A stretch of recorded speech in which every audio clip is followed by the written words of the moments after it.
All right, we are going to get started. So it's everything you want to know about the COVID vaccine and also COVID-19. My name is Dr. Crowder. I'm an emergency medicine physician. For those of you who are new to this presentation, I've been an emergency medicine physician now for 30 years, and I've treated patients across 4 pandemics, 2 Category 5 hurricanes, and 1 mass shooting. You can get the source documentation for all of the slides related to this presentation at AskDrV.us. I also have this presentation taped, and we don't tape the Q&A, but we tape the actual presentation, and we also put it on the website. So if you want to go back and reference it, you want to look at, well, what did we talk about regarding one thing or another, you can always go there. All of the presentations are stamped with the date. So that way you know what date the presentation is from, because information is always moving very, very quickly. You can also follow me on Twitter at AskDR_V. All right, let's get started. The structure of the presentation is going to be a slide presentation for 20 to 25 minutes, followed by Q&A. And we usually end somewhere around 9 o'clock or so. During the presentation, everyone's in listen mode so that they can hear. And then we actually take questions using the chat icon. So you can either use the chat or the Q&A icon. I check either. We take written questions. I have some people who've asked questions from the last presentation. I may have actually added slides related to their questions, or they may be asking questions live because they had something specific that they actually emailed me about. All right, let's get started. The intention of this webinar is to keep all webinar participants informed about COVID-19 science that will help you and your family stay healthy during the pandemic. The outcome is that you'll leave motivated to create an action plan. If you have an action plan, maybe you'll upgrade it or actually improve it. Some people may be creating an action plan for a broader community, like a church or a union or a school or a workplace. All right, let's get started. We've had 527,000 people die of COVID-19 within the last year in the United States alone. And I just want to give people some idea of what this actually looks like. This is similar to the entire population of Miami, Atlanta, or Baltimore. It's also similar to the number of people that died from World War II and World War I combined. And just also to put in context for folks, since the HIV pandemic of the 1980s, we've lost about 700 people or so to HIV over almost a 40-year period of time. So COVID-19 really, really has hit the United States hard. Globally, if you look at it, the United States is 4% of the world population, but we're about 25% of the total cases, and we're about 25% of the total deaths. Globally, there's been 115 million COVID-19 cases, and there's been 2.5 million deaths. And that, like I said, we're about 25% of that. We're starting to see some nurses actually quit, and this is unfortunate. I think that, and a lot of times they are exhausted, not necessarily seeing end in sight. Some are moving to different types of professions where they're maybe not in the ICU or not in the emergency department, and others are quitting altogether. And I think this is going to actually cause us some problems, because we actually really need to have the nursing staff to take care of us moving forward, and the physician staff, no matter what the issue is. In Texas, today, the governor lifted all coronavirus restrictions on businesses and rescinded the mask mandate. Now, I want to make sure that people realize, just because he's done this, it doesn't mean that it's safe. So it is not safe to go to, let's say, a movie theater, a crowded movie theater, or a theater, or a Rockets game. And similarly, it's not safe to go around without a mask. All right, as most people know, I am not flying, so people want to know why. This is just a little chart that shows, most of the airlines, all the airlines actually require a mask. But if you show up without one, not all of them have a mask available for you. Not all the airlines are cleaning before a flight. And it is only Delta that is holding the middle seat. Everybody else is selling the middle seat. So you could be on a very packed flight. Delta has agreed to actually not sell the middle seat until the end of April. Now, many US and international airports now have COVID testing facilities. This is just a list of them in the United States. Again, this is something that you have to pay for. It's not required. It's not, there's nothing mandatory about it. If you want to know, you can get it. You can get the testing done at the airport. All right. So as we've said, COVID-19 is highly contagious. It takes only 45 seconds of exposure to become positive. For some of the variants that are out now, like the Brazilian variant and the UK variant and the New York variant, that 45 seconds is actually 15 seconds. Also, if 100 people come in contact with COVID-19, 60 to 80 of them will actually become positive. This is different from the flu, which is like 30 to 40%. We've talked about the fact that it's both a droplet and an airborne disease. Droplets are larger particles greater than 5 microns, and they fall about 3 feet from the person. Airborne are smaller, and they actually remain in the air longer and travel longer. So this is actually what it would look like if this gentleman here was COVID positive. You have the red droplets, which are larger and heavier, and then you have the gray airborne particles, which are smaller and travel further. Now, a lot of people have asked me, well, how far do they travel? How long do they stay in the air? It really depends a lot on the temperature and the humidity. So the colder it is, if it's less than 52 degrees, they hang in the air longer. If it's warmer, then they hang in the air, they drop faster. So it really depends a lot on temperature and humidity. Now, as you can see from this photo, if this person was COVID positive, there would also be particles on anything that happened to be in his way or in his pathway. So it could be a park bench. It could be a water fountain. It could be a door handle to a door, any number of things. As we said, with COVID testing, PCR test is the more uncomfortable test, but it is the gold standard. It's most accurate 8 days after exposure. It can be inaccurate if it's administered too soon or if it's administered too late. The antigen test, which is the rapid test, about 30% of the time, it tells you you do not have COVID-19 when you do. This is very important. About 30% of the time, it tells you you do not have COVID-19 when you do. So if it's positive, it's probably an accurate test, but if it's negative, you need to be tested again. We've talked a lot about masks. I just want to sort of remind people that the homemade masks that are fabric, that are in the upper left-hand corner, it's best if they're made out of cotton and if there's 3 layers of material. Those masks, assuming they're over your nose and mouth, are roughly 25 to 35% effective. The surgical mask, similarly, 25 to 35, maybe 40%. The N95 or KN95, which is in the bottom left-hand corner, that is the mask that you want to get. Those masks are anywhere from 75 to 90% effective. They usually have a little metal strip at the top where you can pinch it around your nose, and they're cone-shaped, so you have room to sort of breathe and talk. The Spirion half respirator mask over there to the right, that's an N100 mask. That blocks out 100% of the particulate matter. I've used that when I take care of COVID patients, or the one time that I had to fly before the pandemic was before I could actually cancel all my flights. A lot of people have asked where to get them from.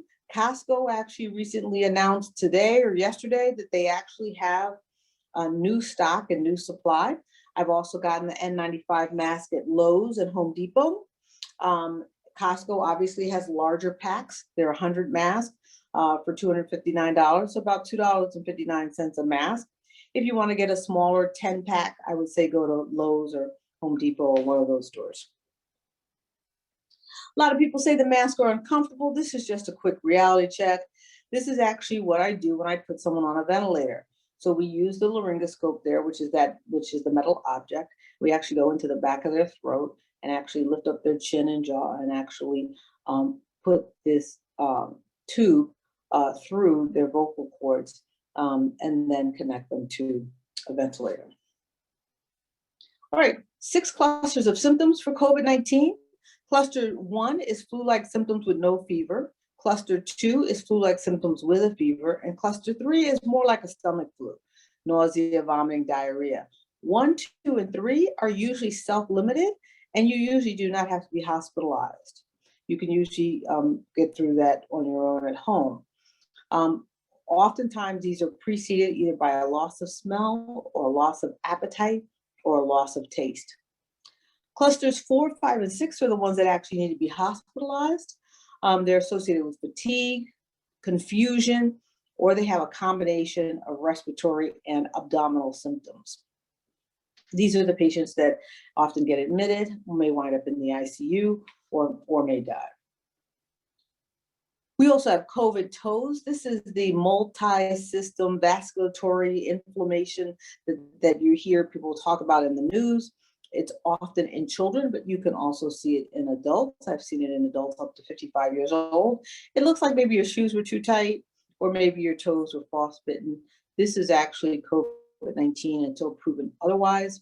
Now, this inflammation can also involve other areas of your body that are important, like your heart, etc. Now, let's talk about the patient outcomes. There's people who catch COVID and they're either asymptomatic or symptomatic, and they recover completely and they never develop symptoms again. That's the best scenario. Then there's folks who catch COVID, either asymptomatic or symptomatic, they recover, and then they have symptoms later on. Those are what we call long haulers. Usually their symptoms are neurologic, but we've also seen their symptoms be inflammation of the muscles around the heart. The basketball player from the Gators that passed out while playing is an example of that. Then you have people who catch COVID and then 5 months later they catch it again. That's a reinfection. Then the last category, people who catch COVID wind up in the ICU, very ill, and they have what we call post-ICU syndrome. I'm just going to tell you a little bit about that. That's folks that are coming out of the ICU. 75% of the time they have cognitive, mental, or physical impairment. They can have renal failure requiring dialysis, limb amputations, strokes. Sometimes they have decreased lung capacity, have problems walking or house cleaning. We've even had some that have required a bilateral lung transplant. There's a far higher level of coronavirus in the brain than in the lungs, according to research of mice. And this, I think, explains why we have some of the neurologic symptoms later on associated with COVID-19. All right, so if you found out you're positive, what do? No matter what, you should be taking zinc and vitamin D3, because that's something that's simple. You can either eat foods that have more zinc and vitamin D3, or you can take a supplement. But those are very, very simple things you can do. Everyone should have a pulse ox at home. The picture of it is off to the right. They're about $30 from Amazon. The top number, which is a 97 number, is your SpO2. That is the important number. The second number is just your pulse rate. Some people have an Apple Watch or an iPhone, and it may have these features on it as well. You don't have to buy an extra pulse ox. So you can check your phone and see if there's some health informatics apps that you can download, and you can possibly get the same thing. You want to make sure that your pulse ox is 95% or higher. If it begins to trend down lower than that.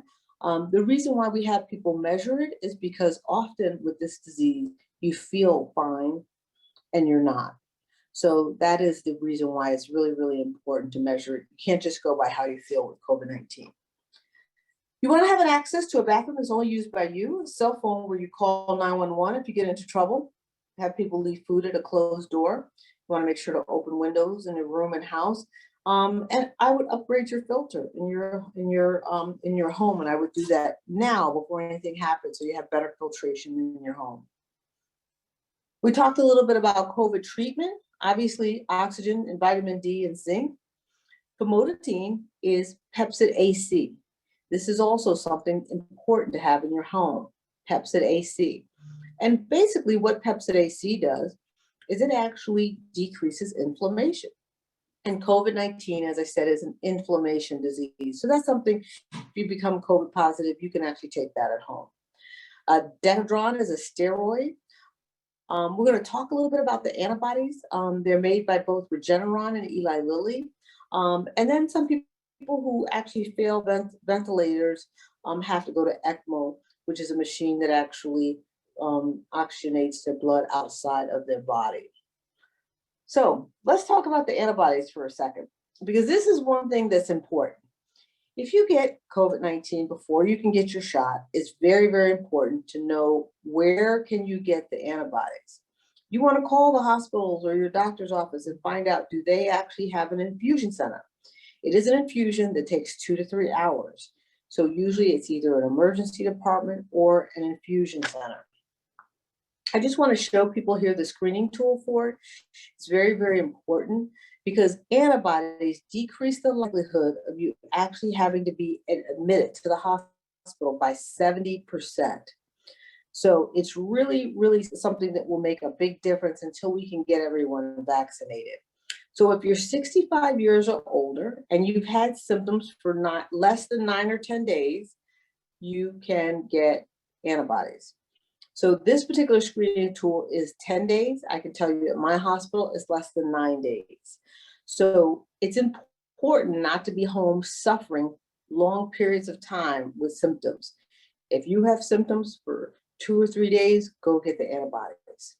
If you're 12 to 64 years old, then you would need to have one risk factor. That would be diabetes or high blood pressure, heart disease, kidney disease, or if you're a little overweight. Immunity from COVID-19 lasts about 3 to 5 months. Most people have, for sure, immunity for about 90 days. After that, it seems to drop off fairly quickly, and we see reinfections often within 6 months. So let's talk about the vaccine. All right, so how does COVID replicate in your body? So the virus is inside a fatty coating that has spike proteins on it. The spike protein connects to the receptor protein that unlocks your cell and it lets the virus into your cell. Once the virus gets into your cell, it has the ribosomes and the RNA tells it to start making copies. So it makes copies and copies and copies. It makes copies of the virus, it makes copies of the spike protein, and it makes copies of the fatty covering. Then those copies go out and they go infect another cell. And they do this over and over and over and over and over again. So Moderna and Pfizer use a messenger RNA approach, which is coded for the spike protein. So it's not coded for the virus, just the spike protein, which is on the outer shell. So when you get vaccinated, you make the spike protein. Your body recognizes the spike protein as foreign. You develop antibodies against the spike protein. You attack it and kill it. So when when your body sees the real COVID-19, it recognizes the spike protein as foreign, and then it kills it before it actually can enter into your cell over and over again. Both Moderna and Pfizer use this approach. Johnson & Johnson is a different approach. It actually uses a common cold called the adenovirus. It alters it so it's harmless, and it actually is attached with some genetic material from COVID-19. The combination, again, teaches your body to generate antibodies to the spike protein so the virus cannot attach, and COVID-19 is rendered harmless. So let's talk about this. So we've got the Pfizer and the Moderna, we've got the Pfizer and the Moderna, and just recently the Johnson & Johnson shot that were approved. Now, Pfizer and Moderna are 95% efficacy. I tell people what's important about this is Pfizer and Moderna were not tested when there were variants. Johnson & Johnson was tested when there were variants. It was 72% effective in the US, 66% effective in the UK, and 57% effective in South Africa. The Johnson & Johnson is 1 dose. Everything else is 2. The Janssen, which is at the very bottom, is an experimental protocol, and it is 2 of the Johnson & Johnson shots. That is currently going on right now. The Novavax trial is also going on right now. I believe Howard University is a Novavax site. There is some early data, and that's right around 90% effective or so. So you will sort of see, and then you hear a lot about the Oxford AstraZeneca shot. It's roughly about 70% effective. It has not been approved for use in the United States. It had some problems dosing, and it also has some problems being effective in older people. So I'm not sure whether or not that will be approved in the United States. This is the ingredients. A lot of people ask me what's in the shot. These are the ingredients and what's inside the COVID-19 vaccine.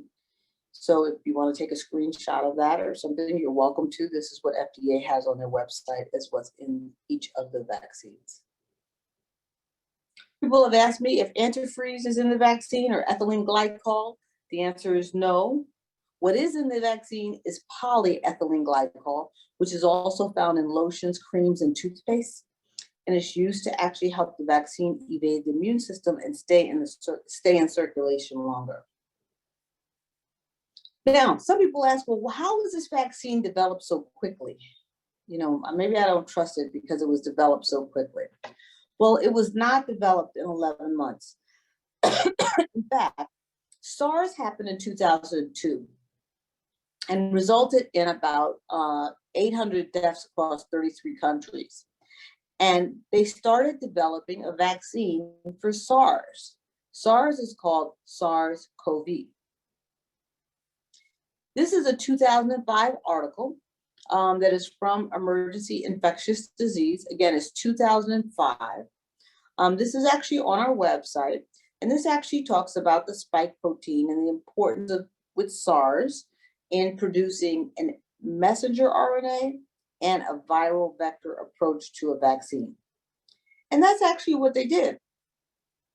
They actually developed a vaccine for SARS. SARS did not turn out to be as bad as we thought, but COVID-19 did. And COVID-19 has a spike protein just like SARS.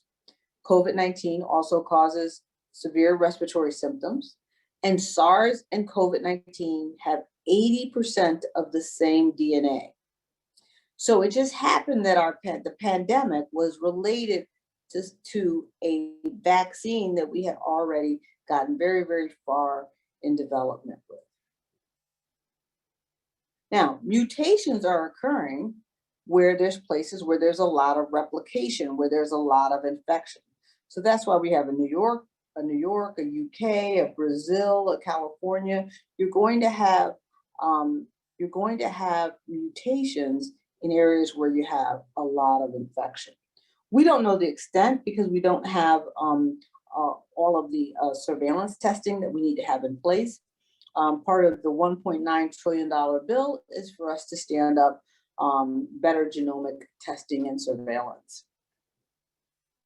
This is just a partial list of what the variants look like and their actual name and where they came from.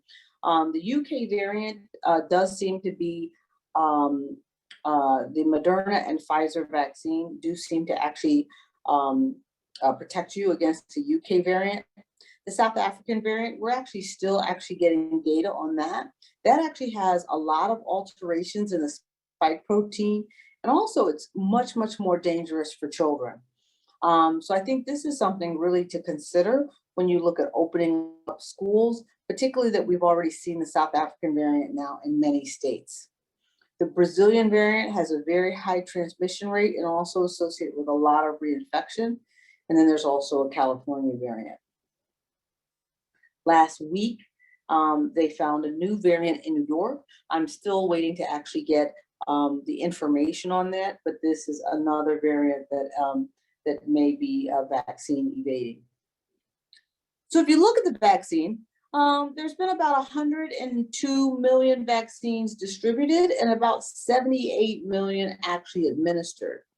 This is a look at what the chart looks like for vaccine administration. So, we're getting there. We have a long way to go, but we're getting there. We're probably about a third of the way, I would say. Now, how do you get your vaccine? The criteria is constantly changing. Most places are vaccinating people that are 65 years and older. Some are vaccinating younger than 65 if you have at least one risk factor. You can search your county public health department, and we're going to also show you some other ways to actually get it done. So let's go through that. One of the things that's happening, which is highly unusual, Merck is going to help Johnson & Johnson manufacture their coronavirus vaccine. So these two companies, they're normally competitors, but they're going to come together. And actually, Merck had a failed COVID-19 vaccine. So they're going to use some of their manufacturing capacity that they had set aside for that vaccine that did not work to assist with the J&J coronavirus vaccine. All right, so let's look at the sites. This is a site for Maryland to help locate where to get a vaccine in Maryland. This is a site, myturn.ca.gov for California.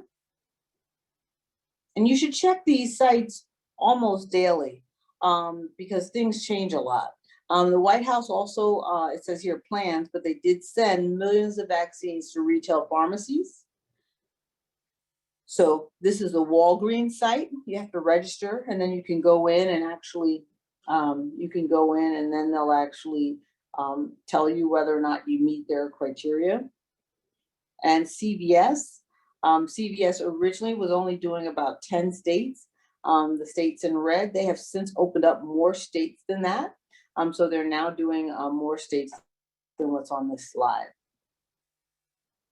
Now, there's also this website called vaccinehunter.org. This basically gives you hunting tips and frequently asked questions. They also send out information about places that may have extra doses, or sometimes, I know with the whole thing in Houston, the refrigerators went out because electricity went out. So suddenly they were given the vaccine to anybody so that they could actually not actually have to throw them away. This is a CDC site called vaccinefinder.org. And so this is backed by the CDC and I think Boston University. So you can also use this site as well. Now let's talk about a couple of conditions. Weakened immune system, autoimmune condition. The CDC says, yes, you should get vaccinated, but you should consult with your primary care physician to see whether or not there's anything different that they want you to do either before or after.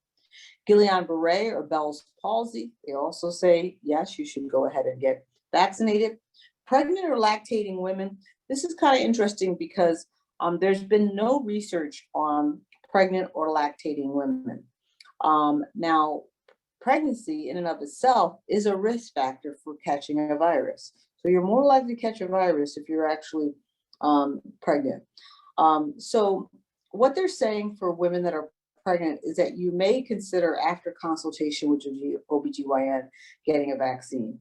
I would really recommend, if you think you're going to get pregnant, that you get the vaccine before getting pregnant. G6PD deficiency, and again, that one was yes, in consultation with your primary care physician. Now, a lot of people have asked about the vaccine safety programs that the CDC runs. There's basically three. There's the vaccine adverse effect reporting system. There's the vaccine safety data link, and there's also the clinical immunization safety assessment. These programs are run by the CDC, and we're going to go over just a couple of them. The vaccine adverse event reporting system is something that you can report to, your doctor can report to if you actually, and anybody can submit. It's actually used to actually report adverse events from any vaccine. So when you search this database, it is not just set up for COVID-19 vaccines, it's set up for mumps, measles, rubella, hepatitis, tetanus, anything. The vaccine safety data link are two networks of healthcare organizations across the across the US, and they use these systems to actively monitor vaccine safety across the country. And they monitor basically about 110 million people this way. Then there's the Clinical Immunization Safety Assessment Project, which is a collaboration between CDC and 7 medical research centers, and they also they collect and check safety data there as well. This is basically what the VERS surveillance system looks like. This is a website. Last time we actually went on it and I showed people how to search it, but you can go onto this website yourself and you can go play with it and see what sort of data is there. The 7 sites that they work with for the clinical immunization safety assessment is Boston University, Columbia University, Duke, Johns Hopkins, Vanderbilt, Cincinnati, University of Cincinnati, and Kaiser Permanente in Northern California. Now, just a little bit about both, and this is for both the Pfizer and the Moderna vaccine. When you get your vaccine on day 1, you do not start building immunity till around 2 weeks later. Then, so basically, between the day you get your vaccine and 2 weeks after you get the vaccine, you have no increased immunity. You begin actually building immunity right around 12 to 14 days. And then you actually build up and you actually get your second dose on either the 21st day if it's Pfizer or 28th dose if it's Moderna. For Pfizer, you have full immunity 7 days after your second vaccine. For Moderna, you have full immunity 2 weeks after your second vaccine. One of the countries that's done the best in actually vaccinating its population is Israel. More than half of the adult population in Israel has been vaccinated. They actually have a green passport card where you have to show that you've been vaccinated before you can go to the synagogue, a gym, theater, or a movie theater, or indoor restaurant. What they're seeing now is they're seeing younger people being hospitalized for COVID-19. And also their COVID deaths, 97% of them are people who've not gotten vaccinated. As Dr. Fauci says, this is a race. This is a race. We're trying to get people vaccinated, at least get their first jab before these variants become too predominant in the United States. I tell people, you want to try to get a vaccine like you're shopping for something that you desperately need, and it's on sale for 1 penny. Go after it with that sort of tenacity. It is really, really important that as these variants come, that we all get ourselves and our family vaccinated. All righty, this is just some photos of some people who have gotten vaccinated from our group. I want to thank people for sending in their photos, and please keep them coming, and we will continue to update the collage.